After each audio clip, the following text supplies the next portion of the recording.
Hello दोस्तों, सफ़र मोहसिन के day 3 में आपका स्वागत है। कल मैंने आपको अपनी पढ़ाई और बचपन के स्ट्रगल के बारे में बताया था। आज मैं आपको अपनी लाइफ का वो पल बताने वाला हूँ जो बहुत ज़्यादा इमोशनल है और मेरे परिवार से जुड़ा हुआ है। कल जैसे मैंने अपनी पढ़ाई के बारे में भी बताया था, अपना बहुत सारी चीज़ें बताई थी, तो आज भी उसी टॉपिक को थोड़ा आगे लेकर चलते हैं। उस समय जिस बारे में मैं आपको बताने वाला हूँ, उस समय मैं ग्रेजुएशन कर रहा था, पढ़ाई चल रही थी, लेकिन उसी समय मेरी शादी हो गई। शादी का दिन किसी भी इंसान के लिए खुशी का दिन होता है। दुनिया में कोई भी इंसान हो, लेकिन जिसकी शादी होती है वो बहुत ज़्यादा खुश होता है। लेकिन मेरी ज़िंदगी में उस समय खुशी से ज़्यादा गम था। गम की अगर मैं बात करूं, आप भी सोचेंगे कि गम क्यों। गम इस बात का था कि जब मेरी शादी हुई, जब मेरे दादाजी इस दुनिया में नहीं थे, लेकिन मैं चाहता था कि मेरे दादाजी जब मेरी शादी हो मेरे पास रहे। अब दादाजी का जिक्र आया है तो दादाजी वो इंसान थे जो समाज में, मेरे परिवार में, हर जगह बहुत ज़्यादा उनकी इज्जत थी, क्योंकि उन्होंने मेहनत इतनी की थी, इतना स्ट्रगल फेस उनके सामने आया है। उनकी एक बात मुझे याद आती है,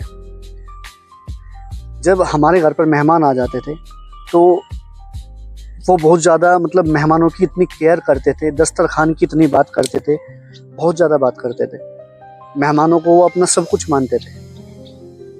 खुद कहीं पर भी लेट जाते थे, अपनी जिस चारपाई पे या बेड पे वो लौटते थे, लेट जाते थे, उनको अपना बेड बिस्तर छोड़ देते थे मेहमानों के लिए।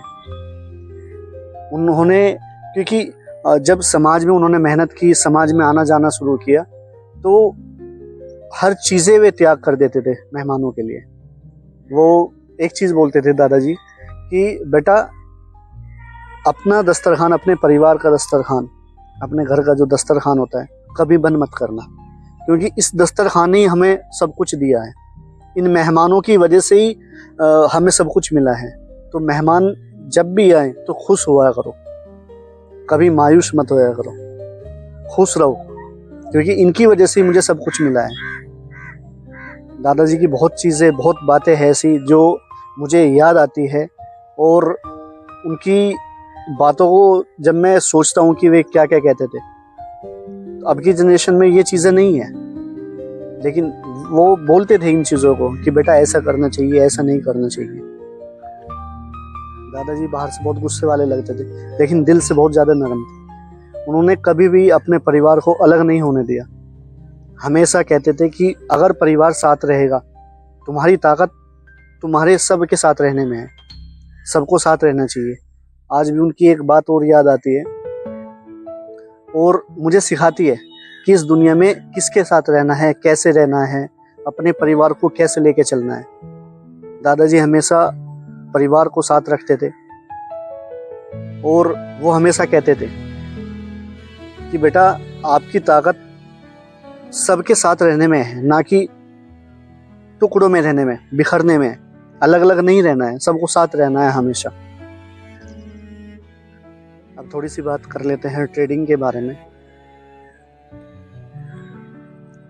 अगर हम इसे अपनी ट्रेडिंग जर्नी के बारे में जोड़कर बात करें तो यहाँ भी डिसिप्लिन और टुगेदरनेस ज़रूरी है।